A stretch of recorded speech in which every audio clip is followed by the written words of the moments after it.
Good evening and welcome to Credit Talk. We are very, very fortunate tonight. We have Chad Lubin of Guaranteed Rate.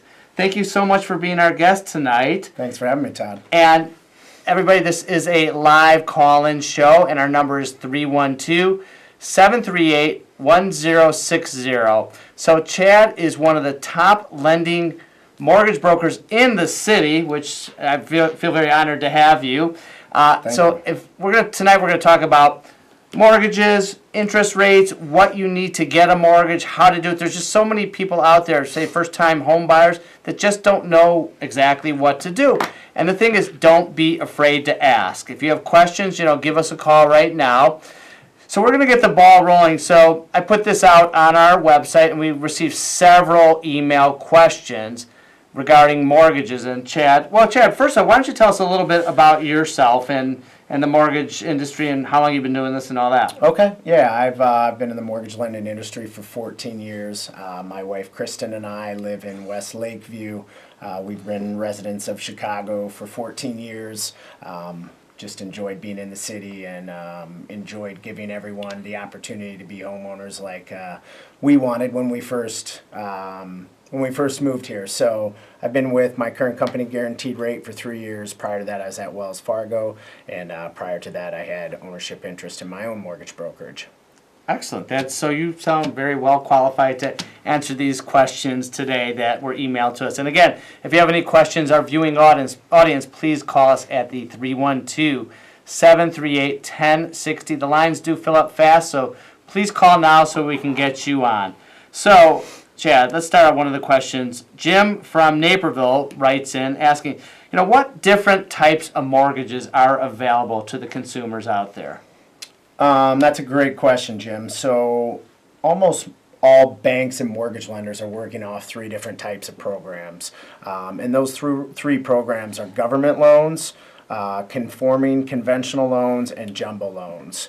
So just a little background on each. Government loans are typically made up of FHA loans, Federal Housing Authority, and VA loans, which are for our veterans. Government loans typically are a little bit more credit score forgiving, have lower down payment requirements, and just overall fit the wider population. That doesn't mean they're the most used, but there's more people that can qualify for those type of loans. We do see a lot of people at the Help Center inquiring about FHA loans, and because some of them are credit challenged, and that's an excellent program to get in because of the lower credit score requirements. Right. So we'll see a lot of people doing FHA loans. The challenge in Chicago a little bit is their lending limit is $365,000 approximately. So it doesn't fit everyone's needs. There's houses that go above that. And those are typically filled by conforming loans. That limit is up to $417,000, and then any loan amount you need above and beyond that is based off a VA loan. Sorry, I'm just adjusting. Also, for our viewers, we are on Facebook Live, which is exciting here for 2016. Chad, what kind of down payment do you need? What percentage do you need on an FHA loan? These are really exciting loans for first-time buyers. They are, yeah. FHA loans are 3.5% down payment. And the beautiful thing about that down payment is it has more flexibility in the guidelines. You can get gift members from families for that down payment. You can do them up to 4 units. So literally you could find a 4-unit building, purchase one of them, live in it, rent out the other 3, and only put 3.5% down. So that's an exciting opportunity for someone looking to buy their same place and have some of the rents from the other units sharing the cost. That's amazing. I really like that, and we do recommend that type of loan, especially for first-time home buyers, young adults that are just out of school. They've got a good job, but they don't have $100,000 to put down. They're making good money, but they can afford 3-4%. Sure. So we do definitely like that. So another question, Scott Cogan wrote in from Chicago. If somebody had a foreclosure 2 years ago, can they purchase a new home now? Only if they're a veteran. And if they lost their job and their income dropped below 20%, FHA has a nice program that's called Back to Work program. So there are cases where we see someone that lost their home due to a job loss during some of the economic downturn, and we can get them in a new home. But general rule is 2 years if you're a veteran, 3 years FHA, and then conventional gets into 4 years. 4 plus. years on conventional, Yeah. yes. Wow. What type of credit scores do banks require? That's an exciting thing we've seen develop is that credit score requirement is really opening up, and they're allowing individuals with lower credit scores where you've seen that recovery in their credit score down to 580 with us, and there's actually lenders out there that are able to get FHA done down to 500 we're even seeing. So Wow, if they've 500. reestablished their credit, they're not missing payments, their credit issues seem to be in the past, there are FHA loans and lenders getting that done down to a 500 credit score. Maybe you can comment a little bit on these credit scores. As you see, 300 to 579. Well, I've never seen a 300 credit score before. You know, maybe mid 500s, and these are percentages of the population out there, what they are. But it's very interesting when you look at 670 to 739, 22% of America is in that range. Right. Even more impressive, 740 to 799, 23% of the population have that type of score. But what is, like, you know, I get people calling us at the Help Center all the time. I want an 800. I got a 760. Is there really any difference between a 760 and an 800 in the lending industry? You'll see some institutions come out and they'll give a pricing incentive if the credit score is above 780. That does happen from time to time. But typically, if you have a 740 credit score and up, you're going to get the same level of interest rate. So we'll have clients that fret over a 799 credit score, they're not at 800, Right. and we have to explain to them you're getting the same thing as the person with 740. So you have a fantastic credit score, and don't sweat it too much. And what would you advise consumers out there who say they're teetering, they want to get a little bit higher? You look at their credit report and their credit balances are high on their credit cards. Does it matter if I'm at 90% of my credit limit? Should I be lower? Or what is that going to help my credit score? Well, usually I have them talk to you, Tom. Okay. Well, that I know. But no, you know, we have a credit simulator that we run with some of our clients to maximize where their credit report's at and what they could do in the midterm, long term to get that credit score up. So there are ways to, as you mentioned, if you have a high credit card balance, maybe shift that to another credit card, keep those balances under 50% of your credit limit. I even say 30%. Okay. 30% is really where you want to be to get those good scores. Excellent. And then what we've seen a lot of times where people who have called us because of situations like that and say they're trying to get a mortgage with Chad and their score, we'll review the report, and then because of they have no negative information, but we'll see that the scores are high. Are a little bit lower than that you're looking for. Right. The balances are high. So what we do is we say, hey, can you pay these down? They do. Then we tell them to obtain the receipts, and then you can do a thing what's called a rapid rescore. Absolutely. Can you explain briefly what that is? Yeah, I mean, it's essentially paying the credit repositories and our credit vendor a fee to force those repositories to rescore their credit with what's currently going on. So it's a way to pay down that balance and forcing TransUnion, Equifax, Experian, hey, we need you to do this right now and reflect it as it is and not a month in the past or 2 months in the Right, past. and that's you. I recommend that because it is costly, and it's only for people that are in a rush Right. to do things. Because if not, you know, we'll tell people, okay, just don't use that credit card anymore. It could take anywhere from 30 to 60 days to reflect on the credit report because Right. they seem to always be behind. Because we talk to people all the time, and I'll say, okay, your balance is $6,000. No, I paid it down. It's not $6,000. Well, but the credit bureau is always lagging, so Right. they're not, you know, reporting every single day. And let's just go to this visual here, how a credit score is calculated. So 15% of your credit score is length of credit history. In other words, if you have brand new credit, you're just out of school and you get a couple credit cards for 2-3 months, you're not going to be a 750, 780. But slow and steady wins the race. Keep those credit cards, keep those balances down, and your scores will get up. 10% type of credit use, that would be installment, revolving, mortgages.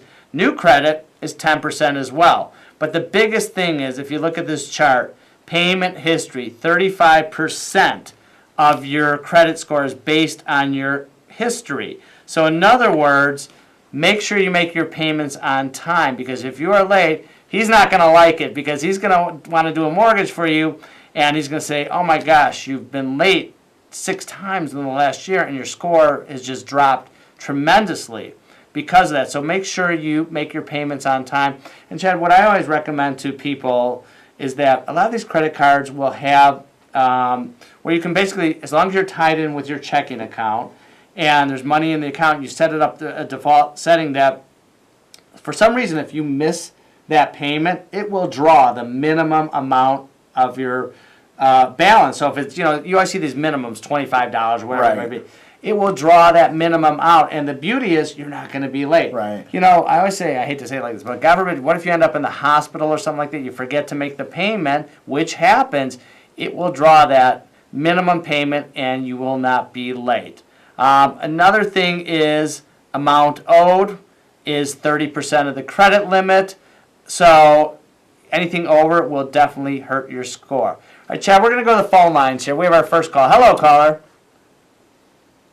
Hello there. I just tuned in, so I'm not sure if you've already talked about this, but when I'm going to go when I start doing my house search, and I have if I'm shopping around realtors, and I go to the first person and they run my report, the loan officer that runs my report. If I go to someone else, can I take that report with me, or do I have to have them run it again? That's a great question. It all depends on the situation for us. If it's a credit vendor that we recognize, factual data, Credco, some of the bigger credit vendors, we'll usually accept that report and just base everything off that and let you know, hey, this isn't as 100% accurate as if we were pulling the credit. But a lot of times people will come to me with like their Credit Karma app or something on Equifax, and a lot of times those free credit services aren't accurate and they're very dated information, so I'll usually require a customer to pull it then. But it's something we do accept from time to time. Okay, thank you. Absolutely. Thank you very much for that call.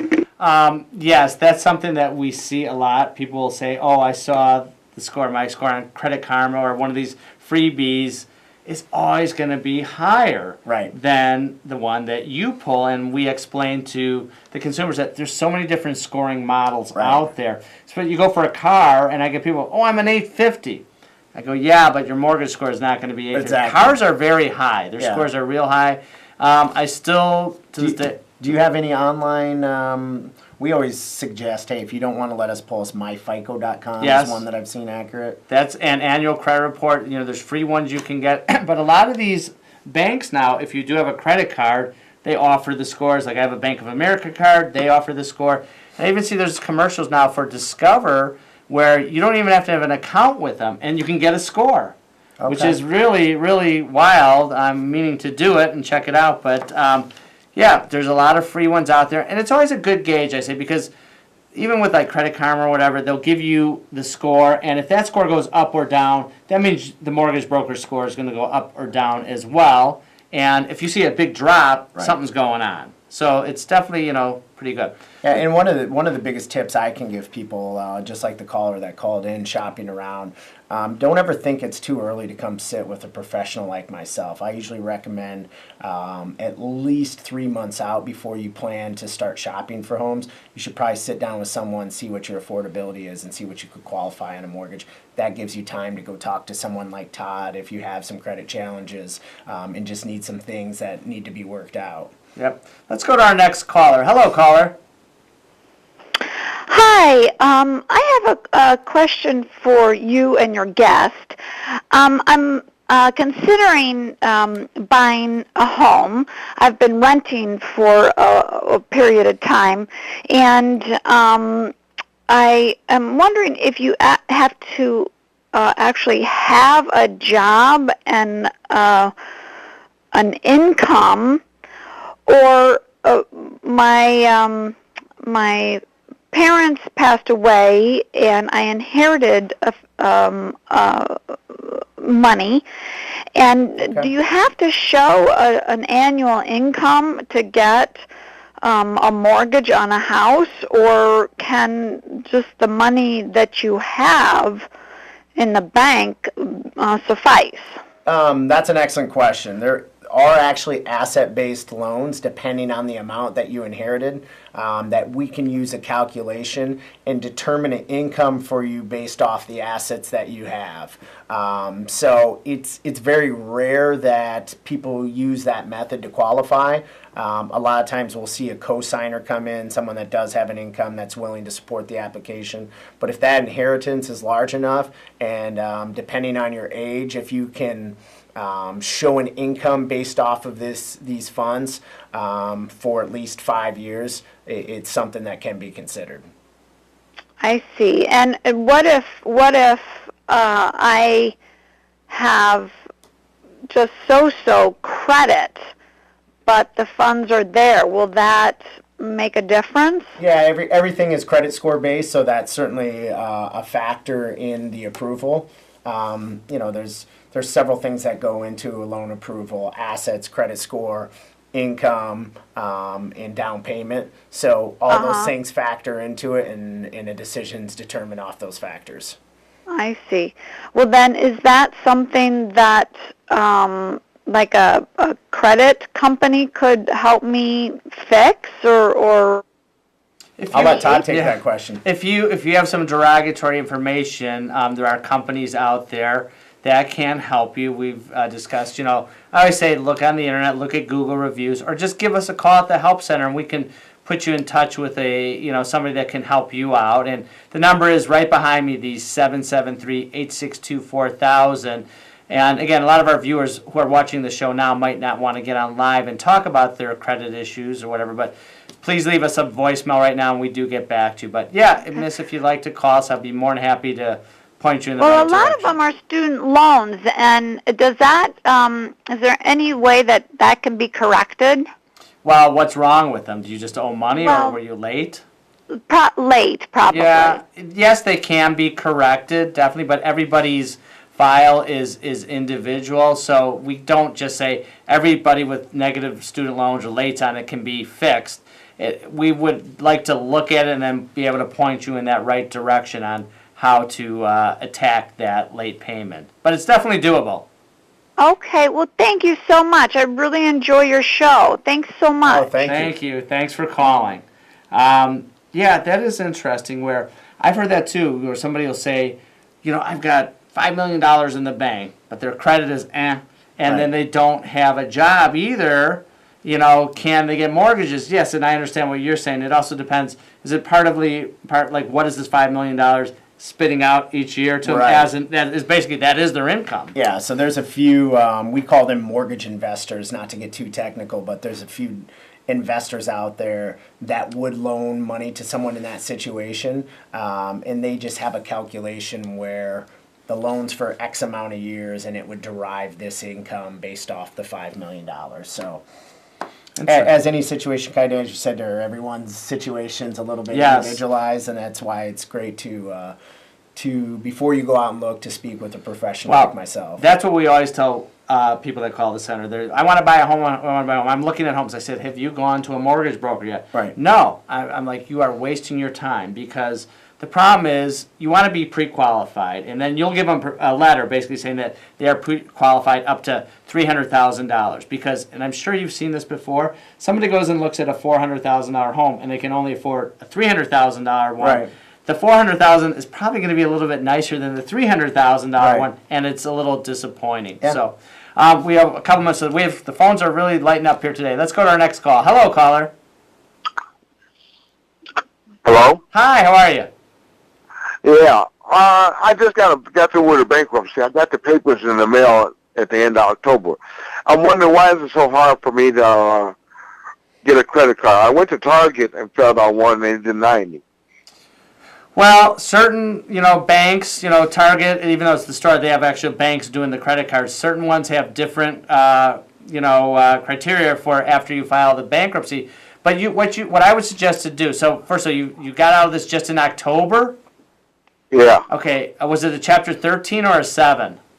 a 7. Okay, so it might not even be reported to the credit bureau yet that it has been dismissed. We were talking about that before. Hold off on applying for anything else right now, because if your credit bureau doesn't fully reflect that bankruptcy has been dismissed, you're going to get turned down. So make sure it's dismissed, and then I would wait probably 3 to 5 months. You're going to actually start getting solicitations in the mail, because there are certain banks out there that specialize in this type of program where it's going to be maybe a $300 credit line, but basically they're willing to take the risk because they figure out you basically have no debt anymore. You've wiped it out all through the bankruptcy. So, but just give it a little time. Don't apply, because if you apply for too many things right now, it's going to be on too many inquiries, and that's not good. Okay. And then if you want, give us a call at the center, and we can help you out, with the credit as well. Thank you so much for the call. Yeah, but I have one more question. Hello? Yes, go ahead. I keep getting all these letters from car dealerships telling me to come buy a car. Yeah, but be careful, as they would say, caveat emptor, because they want you to buy a car, same reason, but ask them what the interest rate is. That's the problem with something like that. They're going to usually sell you a car that's going to be an older car at a super high rate.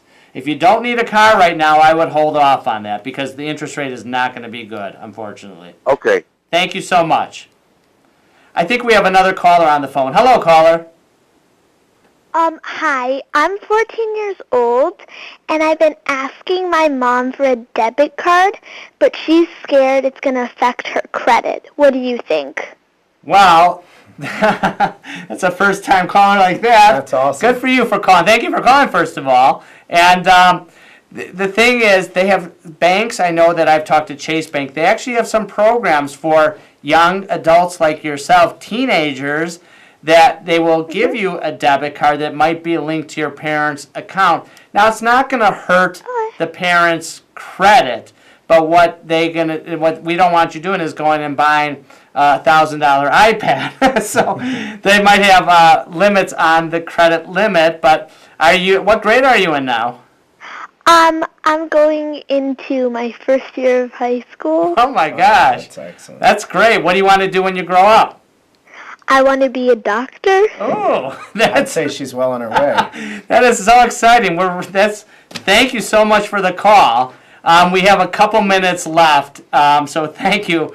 That's our first time. That's our youngest caller ever. But that is good to know, because actually the Chase branch was telling me about this, that there is a type of program for young teens to learn about credit. And I was just talking about this on a show before. I even say still get a checking account. Kids today don't know how to write a check, or keep a balance, or even do a reconciliation in their checking account. But and again, A lot of adults don't know how to do that. well, that's true.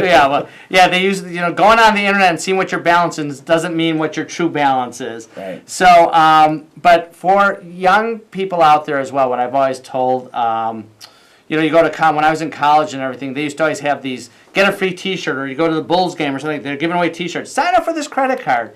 But don't do it, because if you get too many of those things, especially young kids will go to the bar, hey, buy drinks for everybody. Hey, next thing you know, you get a bill Right. for $300-400, and they might not pay it. They throw it in the corner, and they're young, they don't care. And then all of a sudden, get out of school, get the job, bam. Sorry, you can't get anything now because your credit is shot because of this. I probably sit with someone weekly that has one of those stories of, it's a Nordstrom's card I signed up for when I was 18 and never paid it. And also, I am a big person that said don't co-sign for people, especially like co-workers and stuff. That's going to lead you to nothing but trouble. And I hate to say it, the worst ones are when you sign for family, because they'll make late payments, they won't pay it, whatever, and then it messes up your credit. Well, Chad, our show is wrapped up. I really want to thank you so much for coming on. If you could not get through, please call us at the Help Center at 773-862-4000. If you want to leave a question for Chad, we will make sure that we get it to him. So we will be back next week at 6 p.m. And remember, we're also streaming live at cantv.org/hotline. Chad, have a great Thanksgiving. Awesome. Thanks for having me, Yes, Todd. thank you so much. And have a good night.